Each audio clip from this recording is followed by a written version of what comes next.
Perfect tense के पहले हम लोग प्रेजेंट परफेक्ट और पास्ट परफेक्ट पढ़ चुके हैं। प्रेजेंट परफेक्ट में वर्तमान समय में काम कंप्लीट होने की जानकारी मिलती है। पास्ट टेंस में, पास्ट परफेक्ट में बीते हुए समय में काम कंप्लीट होने की जानकारी मिलती है। और फ्यूचर टेंस में फ्यूचर कुछ समय बाद या थोड़ी देर में आने वाले समय में हम लोग पॉसिबिलिटी जताते हैं, संभावना जताते हैं कि ये काम हो गया होगा। जैसे मान लेते हैं कि आपके घर से कोई बच्चा स्कूल गया, जा रहा है कहीं चनपटिया पढ़ने जा रहा है, लोहिया पढ़ने जा रहा है, ठीक, तो बस से जा रहा है तो आपका टाइमिंग है उसका स्कूल कब यहाँ से बस में बैठा है, गाड़ी से गया तो 10 मिनट बाद कहते हैं कि अब तक तो मेरा बेटा स्कूल पहुँच गया होगा, पहुँच गया होगा। वी आर इमेजिनिंग, हम लोग कल्पना कर रहे हैं, सोच रहे हैं, पॉसिबिलिटी जता रहे हैं कि अब तक पहुंचने का काम कंप्लीट, स्कूल में चला गया, सुरक्षित हो गया, समझ रहे हैं? तो इस तरह से जब बात आती है तो हम लोग कहते हैं वो फ्यूचर परफेक्ट टेंस। कौन सा टेंस है वो? Future perfect tense. Future perfect tense का जो पहचान होता है आ ये की मात्रा के बाद होगा, होगी, होंगे। सबसे आसान पहचान हमने पहले लिखा है, चुका होगा, चुकी होगी, चुके होंगे, ये वाला आसान पहचान। इसके पहले चुका है प्रेजेंट परफेक्ट, चुका था तो पास्ट परफेक्ट, और चुका होगा फ्यूचर परफेक्ट। क्योंकि आपको हमेशा बताया था प्रेजेंट का मतलब होता है और पास्ट का मतलब होता है था ही थे, और फ्यूचर का मतलब होता है गा ही गे आ रहा है। होगा में भी गा ही गे आ रहा है, चुका होगा इसमें गा ही गे आ रहा है। रूल इसका होता है हम लोग सबसे पहले क्या लगाते हैं? सब्जेक्ट। कोई भी आप टेंस पढ़ेंगे 12वां टेंस में, 9वां टेंस हम लोग पढ़ रहे हैं धीरे धीरे करके, कोई भी टेंस पढ़ेंगे हर टेंस में सबसे पहले हमको अफर्मेटिव सेंटेंस बनाने के लिए सब्जेक्ट को खोजना है। तो सब्जेक्ट के बाद हम लोग हेल्पिंग वर्ब लगाते हैं। क्या लगाते हैं? Helping verb. अलग अलग टेंसों में आपने देखा होगा हेल्पिंग वर्ब अलग अलग है। प्रेजेंट परफेक्ट में हैज हैव लगा था, पास्ट परफेक्ट में हैड लगा था, फ्यूचर परफेक्ट में विल हैव शैल हैव लग रहा है। तो ये हेल्पिंग वर्ब हुआ। और मेन वर्ब का थर्ड फॉर्म, मेन वर्ब का थर्ड फॉर्म। और उसके बाद आप जैसे हमने 3 एग्जाम्पल देखा है कि हम लोग मार्च में वार्षिक परीक्षा पास कर चुके होंगे। You all are student of class 8, सभी क्लास 8 के विद्यार्थी हैं, ये स्कूल 8 तक चलता है। मार्च में 20, 25, 28 मार्च, 30 मार्च तक आप क्या करेंगे? 8वीं की परीक्षा, वार्षिक परीक्षाएं आपकी हो जाएंगी और आप पास करके यहाँ से चले जाएंगे। फ्यूचर की बात है, संभावना जता रहे हैं कि मार्च में पास करने का काम कंप्लीट हो जाएगा। इसलिए हमने लिखा हम लोग मार्च में वार्षिक परीक्षा पास कर चुके होंगे। कौन पास कर चुका होगा? हम लोग, सारे के सारे लोग। तो हम लोग का मीनिंग क्या लिखते हैं? वी। अच्छा, वी के साथ हम लोग विल और शैल में क्या लगाते हैं?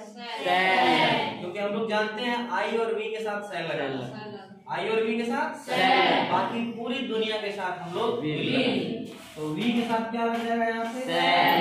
और शैल के बाद हैव लगना है। V3 वर्ब कौन सा काम है? पास करना। पास माने पास भी होगा। अंग्रेजी में भी पास, हिंदी में भी पास। हालांकि हिंदी में उत्तीर्ण करना भी लिख सकते हैं, उत्तीर्ण कर चुके होंगे, होता है।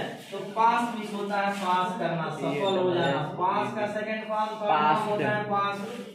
तो वी शैल हैव पास्ड वार्षिक परीक्षा, केवल परीक्षा नहीं है, वार्षिक एनुअल एग्जाम बोलते हैं। क्या बोलते हैं? एनुअल या ईयरली एग्जाम भी कहते हैं, ईयरली एग्जाम भी कहते हैं।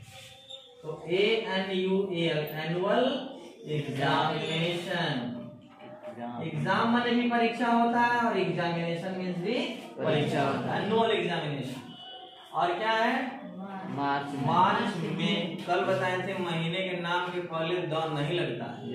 मई का मीनिंग हम लोग ई लगाएंगे, लेकिन मार्च के पहले द का प्रयोग नहीं करेंगे।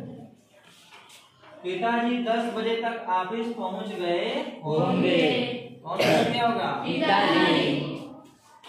The father, father will have, the father will have. और पहुंचने का मीनिंग अराइव, अराइव मींस पहुंचना, रीच मींस पहुंचना। ठीक, रीच, REACH। इसका second form part form ED वाला। तो कह रहा कि the father will have reached office, reached office. अब कह रहा है कि 10 बजे तक, जब भी आ जाए तक और निश्चित समय हो, अभी आगे आपको पढ़ाएंगे अगले टेंस में कौन इसी समय कौन समय, उसके लिए हम लोग बाई लगाएंगे। 10 o'clock कल बताए थे ना 10 बजे। 10 o'clock में 10 बजे, 9 o'clock बने 9 बजे। तो बाई 10 o'clock लिखते हैं। यहाँ भी आया अब तक, अब तक इसमें भी आया, यहाँ भी बाई करते हैं। इसका भाई अब तक सर्कस देख लिया होगा। एक बात हमको ध्यान देना, एनुअल का स्पेलिंग जो है डबल एन होता है।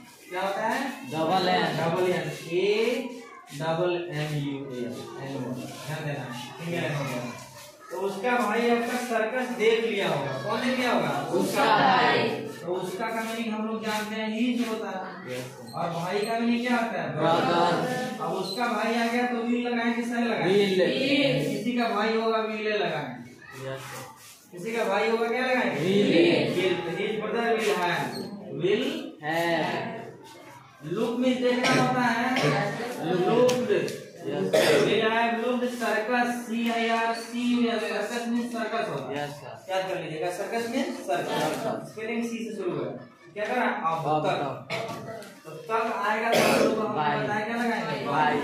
और अब होता है नाउ मिस। अब का मीनिंग क्या होता है? नाउ। नाउ मिस होता है अब या अभी। तो हो गया बाई नाउ। तो ऐसे करके हम लोग फ्यूचर परफेक्ट टेंस का कोई भी सेंटेंस होगा, हिंदी सूखा अंग्रेजी आसानी से बना लेंगे, ट्रांसलेट कर लेंगे। अब यहाँ एक बात आपको और समझाना है, कल से ही बता रहे हैं आपको कि आपको हिंदी भी पहचानना है और इंग्लिश भी पहचानना है। Yes sir. इंग्लिश लिखा हो तो पहचान लेना है कौन सा टेंस है। Yes sir. तो हेल्पिंग वर्ब बताएगा will have be three. Yes sir. Will have be three future perfect. Yes sir. और हैड बी थ्री तो पास्ट, और हैज हैव बी थ्री तो present. Is were ING present continuous, was were ING past continuous, will be shall be का ING और future continuous. तो helping verb और main verb देख करके हमको पहचान लेना है कि ये सेंटेंस किस टेंस में लिखा गया है। और टेंस हमारे पास 12 है। कितना टेंस है? 12 है। आपको इस पूरे टेंस पर आपको वही है 10 सेंटेंस बना के लाएंगे और उसको डबल तो कर ही लेंगे।